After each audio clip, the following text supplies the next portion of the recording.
Hello, dear students. Hope all of you will be safe and happy at your homes. In the series of online classes, today we will discuss about the rules of transformation. आज हम transformation के बारे में पढ़ेंगे. सबसे पहले हमें ये समझना पड़ेगा ट्रांसफॉर्मेशन कहते किसको हैं. To change the structure of the sentence without altering the sense is called transformation. यानी किसी सेंटेंस के स्ट्रक्चर को इस तरह से चेंज कर देना कि उसके मीनिंग में कोई अंतर ना आए, ट्रांसफॉर्मेशन कहलाता है. हम उसको चेंज भी कर दें बट उसका जो सेंस है, जो उसका मीनिंग है, उसमें कोई भी चेंज नहीं आता है, तो उसको हम ट्रांसफॉर्मेशन कहते हैं.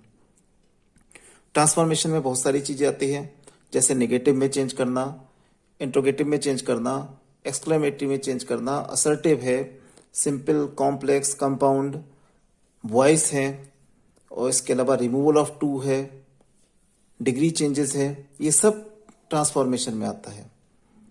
इससे पहले हम पैसिव बनाते समय पढ़ भी चुके हैं पिछली क्लासेस में कि जब हम एक्टिव से पैसिव में चेंज करते थे तो एक्टिव और पैसिव दोनों का जो सेंस होता है वो सेम होता है, दोनों के अर्थ में किसी भी तरह का परिवर्तन नहीं होता है. यही ट्रांसफॉर्मेशन है. आज हम सबसे शुरुआत में रिमूवल ऑफ टू के बारे में पढ़ेंगे. एडवर्ब ऑफ डिग्री होता है टू, यानी टू को रिमूव करना, हटाना. बिना सेंस चेंज करे हुए टू को हम किस तरह से हटाते हैं. तो सबसे पहले हमें टू का सेंस भी समझना पड़ेगा. टू का सेंस क्या होता है. यहां मैंने एक सेंटेंस लिखा है, he is too weak to run. इसका सेंस क्या निकलता है. वह इतना कमजोर है कि दौड़ नहीं सकता. यानी वह दौड़ने में कमजोर है, अर्थात इतना कमजोर है कि इसको कि वह दौड़ नहीं सकता.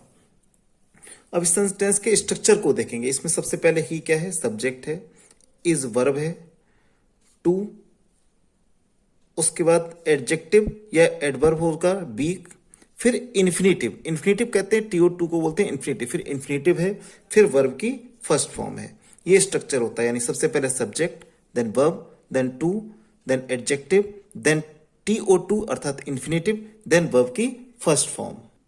अब हमें इसमें रिमूव टू करना है तो हमें सबसे पहले क्या करना पड़ेगा. सबसे पहले में सब्जेक्ट, जो सब्जेक्ट है उसको सेम वैसे ही लिख देना. जैसे यहां पर सब्जेक्ट क्या था, ही, तो हमने जब इसको चेंज किया है तो क्या लिख दिया, यहां पर ही को ही रहने दिया है, सब्जेक्ट. ये वाले रूल से इसको चेंज किस तरह से करते हैं, ही, देन वर्ब, इज, वर्ब हो गई, हेल्पिंग वर्ब या उसके बाद में टू के स्थान पर जो टी डबल ओ टू है उसके स्थान पर हम लिखते हैं सो. सब्जेक्ट, वर्ब, सो. उसके बाद एडजेक्टिव वीक था, हमने वीक लिख दिया. इसके बाद में दैट लगाते हैं. जो इन्फिनेटिव टू है इसके स्थान पर हम लगा देते हैं दैट. उसके बाद में हम प्रोनाउन का यूज करते हैं. प्रोनाउन कौन कौन से हो सकते हैं, बहुत सारे प्रोनाउंस हो सकते हैं, जैसे वन है, ही है, शी है, इट है, वी है, बहुत सारे प्रोनाउंस हो सकते हैं. वो किसके अकॉर्डिंग हो, अकॉर्डिंग टू सब्जेक्ट. ये जो सब्जेक्ट हमारा है इसके अकॉर्डिंग हम यहां पर प्रोनाउन लगा देंगे, ही. उसके बाद हम कैन नॉट या कुड नॉट का यूज करते हैं. कैन नॉट का यूज हम प्रेजेंट टेंस में करेंगे और कुड नॉट का यूज हम पास्ट टेंस में करेंगे. चूंकि यहां पर इज दे रखा है इसलिए हमने क्या लगाया, यहां पर कैन नॉट. निगेटिव कर देते हैं, यदि अफर्मेटिव है तो इसे निगेटिव कैन नॉट का प्रयोग करते हैं. He can not, then verb की फर्स्ट फॉर्म जो भी दे रखा है उसमें, he is so weak that he can not run. इसमें टू रिमूव हो गया और इसके सेंस में कोई चेंज नहीं हुआ. अब यहां पर हमें एक बात और ध्यान रखनी चाहिए. ऐसा नहीं कि कंपलसरी हम कैन नॉट लगाएंगे या कुड नॉट ही लगाएंगे. सेंस के अनुसार कभी कभी विल नॉट का भी यूज हो जाता है, वुड नॉट का भी यूज हो सकता है, डू नॉट का भी यूज हो सकता है, डिड नॉट का भी यूज हो सकता है, जो भी सेंस हो. बट जनरली कैन नॉट या कुड नॉट का ही हम यूज करते हैं. आगे मैं कुछ सेंटेंस लिख रहा हूं, उनसे इसका स्ट्रक्चर और स्पष्ट होगा. ये पहला रूल है कि टू को हम किस तरह से हटाते हैं. आगे इस तरह से बहुत सारे और भी तरह के होते हैं, लेकिन फर्स्ट ऑफ ऑल हम ये देखेंगे कि रिमूव टू का पहला मेथड क्या है. कुछ सेंटेंसेस से मैं इसे और क्लियर करने की कोशिश करता हूं. आगे इन एग्जाम्पल्स के थ्रू समझने की कोशिश करेंगे. फर्स्ट एग्जाम्पल है, the news is too good to be true. The news is too good, news इतनी अच्छी है कि ये सच नहीं हो सकती. अब जब हमने इसमें रिमूव टू किया है तब सब्जेक्ट सेम रहने दिया, इज, टू की जगह पर हमने सो लगाया, एडजेक्टिव, इन्फिनेटिव टू की जगह दैट लगाया. अब न्यूज के लिए जो हमें प्रोनाउंस यूज करने हैं, किसके अकॉर्डिंग यूज करने हैं, इस सब्जेक्ट के अकॉर्डिंग यूज करने हैं. सब्जेक्ट क्या है, न्यूज. न्यूज के लिए हम क्या लगाएंगे, it. Can not be true. Can not क्यों लगाए, चूंकि यहां पर प्रेजेंट टेंस है, it can not be true. The news is so good that it can not be true. Next, I am too busy to meet you. Same, I am so busy, too की जगह so कर दिया, I subject लगा है, I can not beat you. Next है, Ravi was too fat to play. Ravi was too fat, ये past में बना हुआ है, टू की जगह सो लगाया, एडजेक्टिव, इस टू की जगह दैट लगाया। अब यहाँ कुड नॉट क्यों लगाया है? क्योंकि यहाँ पर वॉज था, पास्ट टेंस है, देन कुड का यूज करना है हमें। नेक्स्ट है, it is too cold to go out.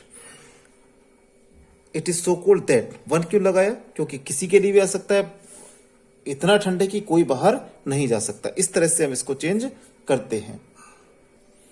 एक स्ट्रक्चर के बारे में और देखेंगे, जैसे एक ही सेंटेंस है, the tree is too high for me to climb. Same है, the tree is so high. अब यहाँ पे फॉर मी, मेरे लिए, फॉर मी के इसको हटाकर हम इसकी जगह क्या कर देते हैं, I, that I can not climb it. पेड़ इतना ऊंचा है कि मैं इस पर नहीं चढ़ सकता। एक और स्ट्रक्चर आता है, इट इज टू हॉट। इसमें क्या है, TO2 नहीं है, TOO2 दिया होता है। ऐसी स्थिति में क्या करना है, इस टू के स्थान पर हम लिख सकते हैं extremely,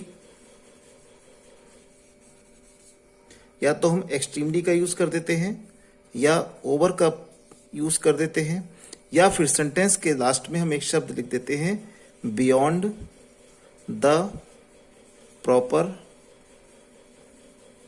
limit.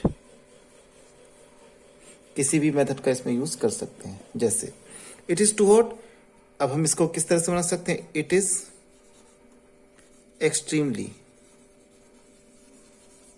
It is extremely hot, या इट इज हॉट,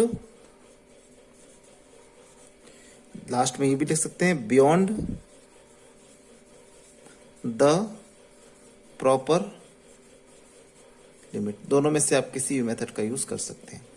इसके अलावा हम किस तरह से और रिमूवल ऑफ टू पढ़ सकते हैं और कौन कौन से मेथड्स होते हैं, उसको नेक्स्ट वीडियो में डिस्कस करेंगे। Thank you.